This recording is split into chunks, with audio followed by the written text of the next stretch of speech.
Ada kisah Bapak Ibu. Ini terjadi di Damaskus di Suriah, negeri yang sekarang alhamdulillah sudah merdeka dari penjajahan kezaliman Presiden Bashar Assad ya. Dahulu ada di sana orang beternak domba, Ketibu Dawa beternak kambing. Beternak kambing di Timur Tengah itu beda dengan kita. Kalau kita wabuin kandang, cik kan? Kita sabian rumpui. Begitu istimewa hewan ternak itu, tinggal makan saja lagi dia di kandang. Tapi kalau di Timur Tengah tidak begitu. Hewan ternaknya mungkin banyak, ya ratusan, tapi tidak ada kandang. Pengembala membawa ternak itu dari satu padang rumput ke padang rumput berikutnya. Terus bagaimana kalau hewan ternaknya nanti berserak, kan banyak itu? Maka biasanya peternak atau petani itu memakai anjing. Kalau hewan ternaknya, domba segala macam, memisahkan diri dari kawanan, maka anjing ini akan mengejar. Dia menggonggong untuk menggiring kembali domba tersebut masuk lagi ke kawanannya. Nah Bapak Ibu, ada orang lewat di sudut kota Damaskus ini melihat satu kejadian orang yang beternak domba. Dia bertanya, Pak, bertanya cik, kok bahasa Minangnya, apa itu? Bapak ini beternak domba, tapi anjingnya kok banyak sekali. Orang biasanya beternak domba itu anjingnya iya ada, cuma 1 atau 2 ekor saja. Kan terbayang deh Bapak Ibu film Shaun Nasib ya. Jadi kan anjingnya cieknya kan. Ini kok anjingnya banyak sekali. Apa kau beternak anjing atau beternak domba?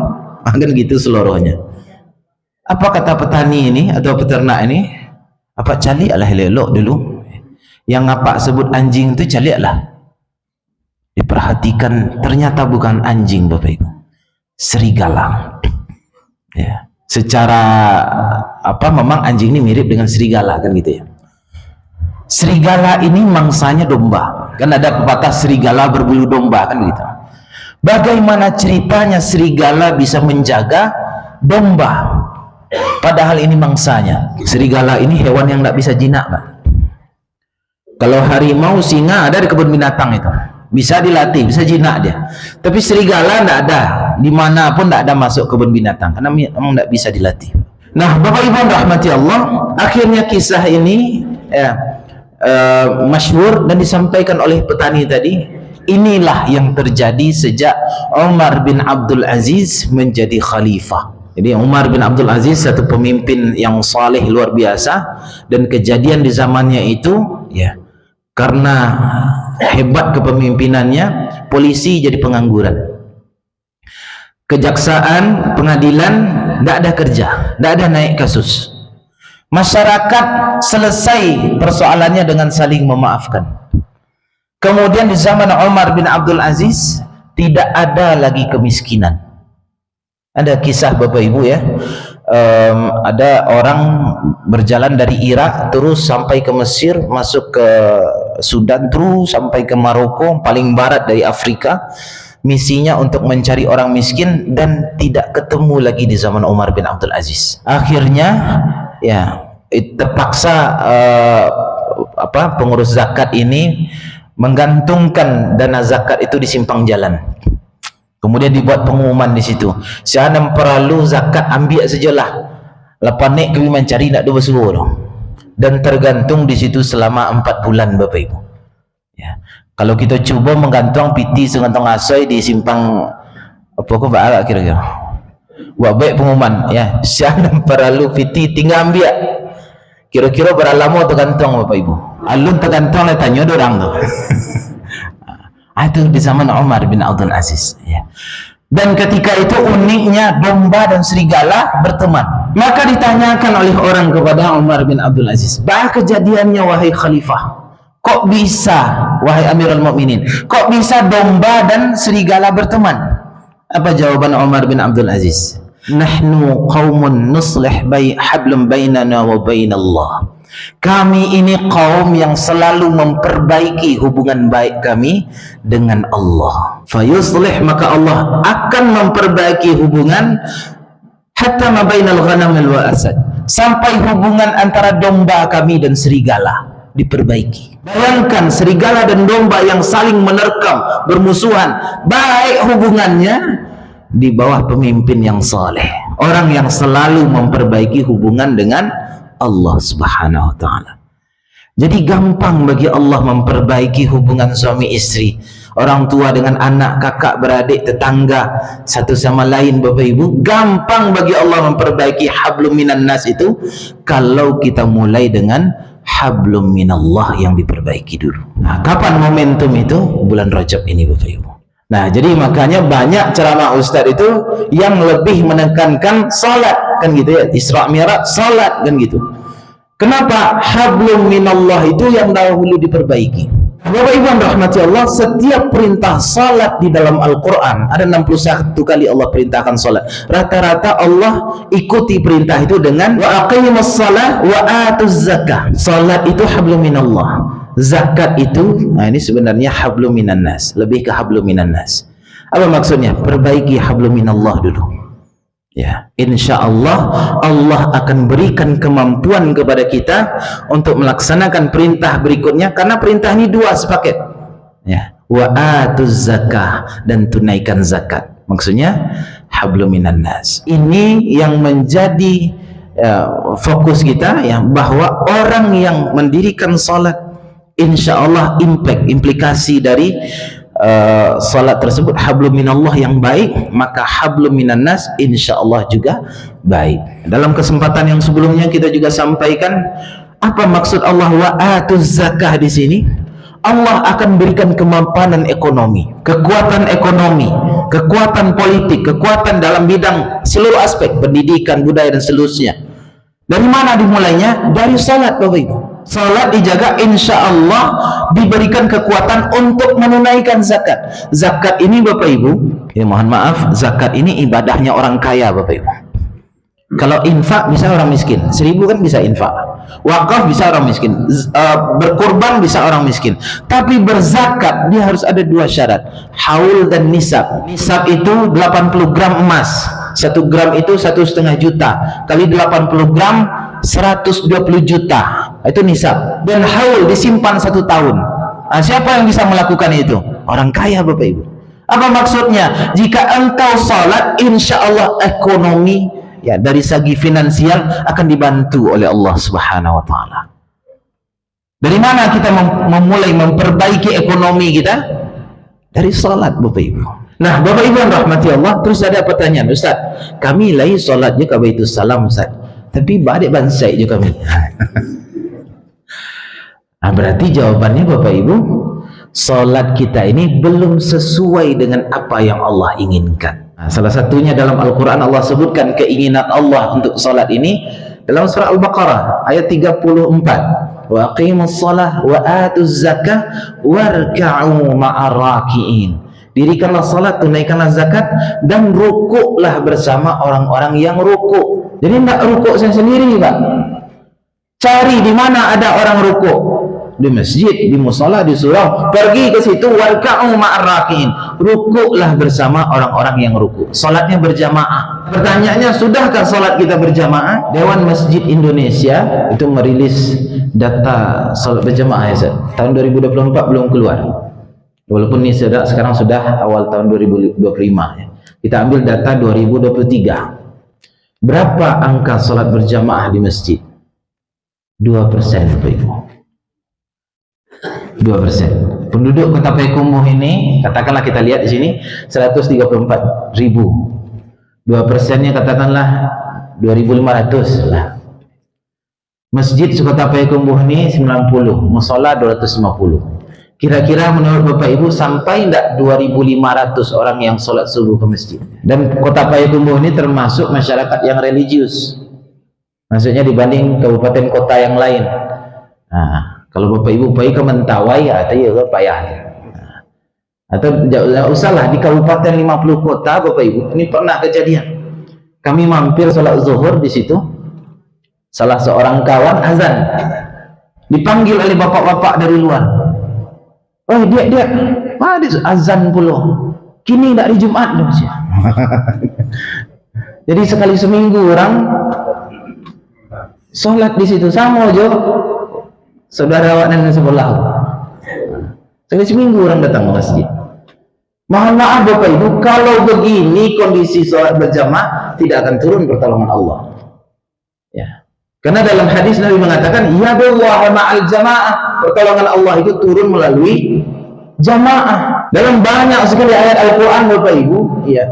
Misalkan Allah berfirman, wa'tasimu bihablillahi jami'an, berpegang teguhlah kepada tali Allah jami'an, berjamaah. Tadi ayat yang dibacakan oleh sahabat surah Al-A'raf, ya.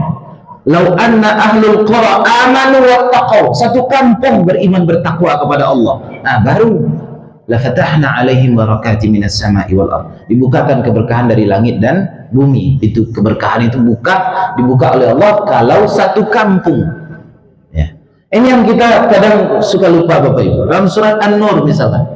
Ya. Wa tubu ilallahi jami'an ayyuhal mu'minun. Bertaubatlah kepada Allah, kembalilah ke masjid wahai orang-orang beriman, jami'an. Nah, ini lupa kita yang berjamaah ini. Jadi bukan hanya kolektif, bukan hanya orang per orang, berjamaah Bapak Ibu. Baru turun perintah Allah, baru turun pertolongan Allah. Di zaman Nabi pertolongan Allah itu turun di Mekah atau di Madinah? Mohon maaf Bapak Ibu, di Mekah belum turun pertolongan Allah. Kenapa? Ya, perintah salat itu tahun ke-10 ketika Isra dan Mi'raj. Nabi 13 tahun di Mekah. Artinya ada 3 tahun ya Nabi salat di Mekah. Di mana salatnya kalau di masjid? Di Masjidil Haram. Bagaimana kondisi salatnya? Nah, ini saya tunjukkan Bapak Ibu. Izinkan saya sedikit manasik umroh di sini. Ini misalkan Ka'bah, meja kita ini ya. Katakanlah sebelah sini Hajar Aswad. Ya. Berarti ini rukun Yamani, rukun Hajar Aswad. Sebelah sini ada Hijr Ismail. Nah, kalau Bapak Ibu masih ingat ya, Hijr Ismail. Nabi suka salat sebelah sini. Antara rukun Yamani dan Hajar Aswad. Ini tempat istimewa Bapak Ibu. Ya. Kalau kita tawaf, yang lain boleh baca apa saja, tapi di sini ada doa. Apa doanya? Rabbana atina fid dunya hasanah dan seterusnya. Ya. Nabi suka sholat dan imam itu posisinya sebelah sini Bapak Ibu. Kalau imam tidak bisa menembus orang tawaf, imam itu posisinya di belakang di sini. Nabi sholat di sini. Alasan pertamanya karena sholat menghadap ke Masjidil Aqsa, posisi Masjidil Aqsa sebelah sana. Jadi Nabi menghadap kedua kiblat sekaligus, ke Ka'bah dan Masjidil Aqsa.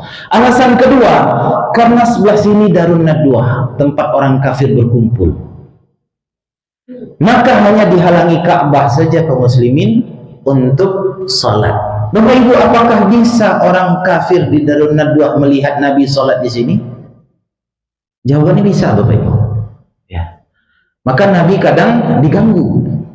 Ya, Nabi kadang sholat itu disiram dengan kotoran. Pernah juga dengan isi perut onta. Nabi sedang sujud, ditumpuk isi perut onta di atas punggung Nabi. Macam-macam kelakuan. Jadi ketika di Mekah orang pergi sholat ke masjid rentan diganggu. Dan ketika itulah Nabi mengatakan kepada ibu-ibu, wassalatuhunna fi hujratihin. Ibu-ibu salat di rumah saja dulu. Kenapa? Rentan diganggu orang. Berbeda ketika di Madinah Bapak Ibu. Di Madinah Nabi tegas mengatakan, jangan kalian larang ibu-ibu ya, wanita-wanita kalian untuk datang ke masjid. Bahkan ada satu pintu, misalkan ini Masjid Nabawi, posisinya sebelah sini. Babun Nisa, pintunya ibu-ibu. Ini kita keluar Raudhah kan sebelah sini. Di belakang itu ada Babun Nisa atau Babu Jibril. Disitulah pintunya ibu-ibu. Ini yang harus bijak kita membedakan ya. Ada sebagian ustaz mengatakan tidak usah ibu-ibu datang lagi ke masjid karena Nabi mengatakan wassalatuhunna fi hujratihin. Kita perlu melihat ya riwayat ini turun Makkiyah atau Madaniyah. Turunnya di Mekah atau di Madinah. Itu kondisinya berbeda. Apa tanya orang bawa ke ibu-ibu di Siko. Tadi ibu-ibu datang sholat subuh dari rumah ke masjid. Ada enggak ibu-ibu di suite-suite di anak muda? Maka kita memakai riwayat yang di Madinah, bukan di Mekah kita pakai riwayatnya. Ketika di Mekah memang sedikit orang datang sholat berjamaah. Karena pertama jumlah kaum muslimin sedikit dan rentan diganggu. Karena sedikit yang datang ke masjid, mohon maaf, pertolongan Allah belum turun. Para sahabat bertanya, mata Nasrullah? Ya Rasulullah, kapan pertolongan Allah ini turun? Ala inna nasrullahi qarib. Nanti sebentar lagi, tunggu sajalah. Dan kapan turunnya pertolongan Allah? Di Madinah, Bapak Ibu, ketika perang Badar. Nabi datang ke Madinah buat masjid 40 meter kali 40 meter, safnya ada 40, belum lagi di belakang itu bayruha, ya, ruangan yang tidak di atap di situ, yang paling tidak saf Nabi di masjid saja 40 saf. Tambah lagi keluar, tambah lagi ibu-ibu sebelah kiri masjid. Nah, ketika itu turun pertolongan Allah. Yadullah ma'al jamaah. Ya, maka Nabi mengatakan alaikum bil jamaah. Tolong dijaga jamaah. Salat kita berjamaah, baru dia punya implikasi kepada kehidupan kita, Bapak Ibu. Nah, itu jawabannya. Kenapa sekarang ya umat Islam terbelakang? Kenapa umat Islam hari ini tidak bisa memegang geopolitik dunia? Ekonomi, pasar dunia tidak bisa dipegang kaum muslimin, ya, tidak menguasai, kan begitu. Jawabannya adalah bagaimana salat berjamaah kita. Itu pertanyaan yang mendasar dahulu, Bapak Ibu. Dan insya Allah salat berjamaah ini, ya, semakin kuat jamaahnya, dia akan bisa mengubah tatanan masyarakat. Bapak Ibu yang rahmati Allah, ini cerita sedikit. Di Jawa itu ada lokalisasi, tempat kita alhamdulillah tidak ada nih. Lokalisasi itu orang kalau mau buat maksiat, zina, minum khamar, judi, itu sudah ada tempat disediakan di situ. Dan biasanya pemerintah daerah berusaha untuk menutup lokalisasi ini, tapi selalu bentrok, turun Pol PP, TNI, Polri, bentrok dengan preman masyarakat. Susah menutup lokalisasi itu, Bapak Ibu. Maka alim ulama kita yang ada di tempat itu, nah ini hebatnya, dibeli tanah di dalam lokalisasi itu. Kalau di Bandung di Saritem namanya, kalau di Jakarta Utara Keramat Tunggak dahulu. Dibeli tanah di situ buat masjid. Dihidupkan salat berjamaah. Antara maghrib isya ada ceramah, subuh ada ceramah. Jadi orang, Bapak Ibu, di tempat lokalisasi itu orang sedang transaksi prostitusi, narkoba, segala macam. Sementara di masjid ada tausiah. Kira-kira menurut Bapak Ibu, berselera ada orang berzina sedang mendengarkan ceramah? Tidak mau orang lagi, ya. Akhirnya tidak mau orang datang ke situ. Akhirnya sepi-sepi, akhirnya tutup. Ya. Keramat Tunggak di Jakarta Utara jadi Islamic Center sekarang. Di Bandung beberapa kota juga seperti itu. Kenapa? Karena salat punya impact kepada kehidupan. Makanya ayat mengatakan inna salata tanha 'anil fahsya'i wal munkar. Salat ini bisa mencegah perbuatan keji dan munkar. Cuma kalau salatnya sendiri ya lemah, ya tidak bisa, dia cuma bisa menyelamatkan orang per orang. Tapi kalau kita mau menyelamatkan masyarakat, memang salat ini harus kokoh dengan jamaah. Itu yang harus kita bangun di masjid.